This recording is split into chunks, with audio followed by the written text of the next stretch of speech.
नमस्कार, मैं हूँ श्रेया, आपकी एआई एंकर। आप सभी लोगों का दस्तक न्यूज में स्वागत है। आप देख रहे हैं दस्तक न्यूज का व्हाट्सएप बुलेटिन। तो चलिए शुरुआत करते हैं आज के बुलेटिन की।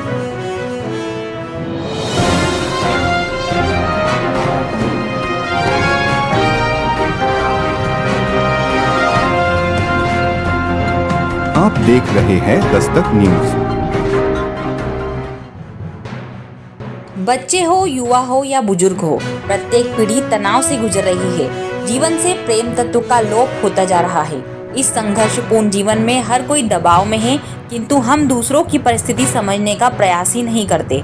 ऐसी अवस्था वैचारिक मतभेद को जन्म देती है और यहीं से मानसिक तनाव आरंभ होता है।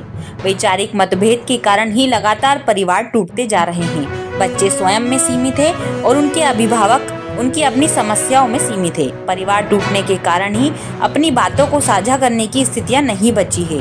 यही परिस्थितियां मानसिक संतरास को लगातार बढ़ा रही है। चुनौतियां हमारे जीवन का अभिन्न अंग है। समाज में चुनौतियां पहले भी थी और वर्तमान में भी है, किंतु आज उनसे जूझने का दृष्टिकोण सकारात्मक नहीं रहा। धैर्य, संयम जैसे गुण अब दिखाई नहीं देते। ऐसी अवस्था तनाव का कारक बन जाती है। यह विचार अहमदाबाद की प्रसिद्ध कहानीकार एवं उपन्यासकार माननीय डॉक्टर प्रणव भारती ने भारतीय ज्ञानपीठ में आयोजित कर्मयोगी स्वर्गीय श्री कृष्ण मंगल सिंह कुलश्रेष्ठ की प्रेरणा और पद्म भूषण डॉक्टर शिव मंगल सिंह सुमन की स्मृति में आयोजित अखिल भारतीय सद्भावना व्याख्यान माला के 6वें दिवस पर प्रमुख वक्ता के रूप में व्यक्त किए। मानसिक संतरास की परिधि में पीड़िया विषय पर अपनी बात रखते हुए डॉक्टर प्रणव भारती ने कहा कि आरंभ काल में वेदों पर कार्य करने वाली और वेदों की ऋचाओं को बचाने वाली ऋषिकाओं के जीवन में भी संघर्ष रहा, किंतु उन्होंने संघर्ष का सामना सकारात्मकता के साथ किया। उन्होंने तनाव को अपने ऊपर हावी नहीं होने दिया, क्योंकि उनमें वैदिक संस्कारों का रोपण था। आज भी बच्चों में, युवाओं में संस्कारों का रोपण करके तनाव को दूर किया जा सकता है। महिलाओं की भूमिका बहुत अधिक बढ़ जाती है। वह शिक्षित होगी तो दूसरों को संस्कारित कर पाएंगी। ऐसा करते हुए वह न सिर्फ स्वयं बल्कि परिवार को भी तनाव मुक्त रख पाएंगी। लगातार सीखने रहने और सक्रिय रहने का भाव सभी में होना चाहिए। सीखने की प्रवृत्ति इतनी सतत होना चाहिए कि सीख जहाँ से भी मिल रही है, चाहे वह अपने से छोटे ही क्यों ना हो, हमें लेते रहना चाहिए। किंतु होता यह है कि अपने छोटों से सीख लेने में हमारा अहंकार हावी हो जाता है। कई बार हम अपने से छोटों लोगों का असम्मान कर देते हैं। यह भी तनाव का बहुत बड़ा कारण है। एक दूसरों से भावनाओं का आदान प्रदान और विचारों को साझा करने के मंच अधिक से अधिक बढ़ाना होंगे। समूहों में, स्कूलों में, संस्थानों में चर्चाओं करने के मंच उपलब्ध होना चाहिए। तभी तनाव को दूर करके सकारात्मक जीवन जिया जा सकता है।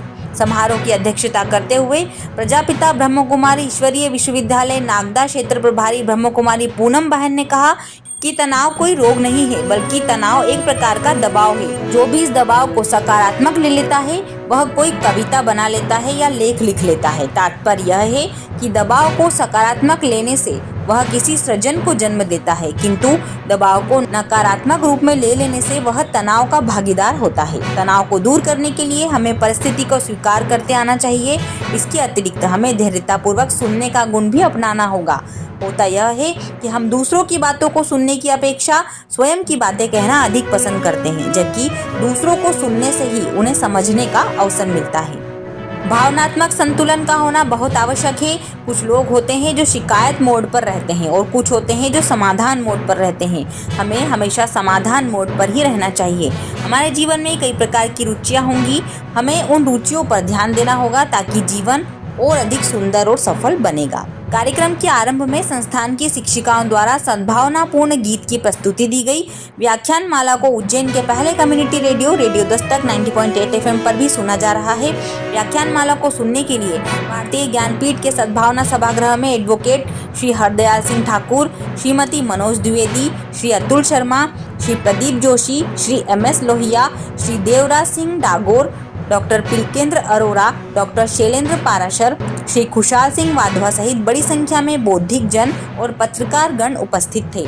संचालन राष्ट्र भारतीय विद्यालय की प्राचार्य श्रीमती मयूरी बैरागी ने किया। कल दिनांक 11 दिसंबर को गोवा से अंतर भारतीय संस्थान के राष्ट्रीय अध्यक्ष माननीय श्री पांडुरंग नाडकर्णी राष्ट्रीय शिक्षा नीति और गांधी जी की वर्धा योजना विषय पर अपने व्याख्यान प्रस्तुत करेंगे। समारोह की अध्यक्षता महर्षि पाणिनि वैदिक एवं संस्कृत विश्वविद्यालय की कुलपति माननीय प्रोफेसर विजय कुमार सीजी करेंगी। आप देख रहे हैं दस्तक न्यूज। अभी आप सुन रहे थे आपकी एआई एंकर श्रेया के साथ दस्तक न्यूज का व्हाट्सएप बुलेटिन। अगर आपको पसंद आया हो तो लाइक शेयर कमेंट जरूर करें। हमारी और भी खबरों को पढ़ने के लिए dastaknews.com को लॉगिन करें। आज दीजिए इजाजत। आपकी डिजिटल एंकर श्रेया को धन्यवाद।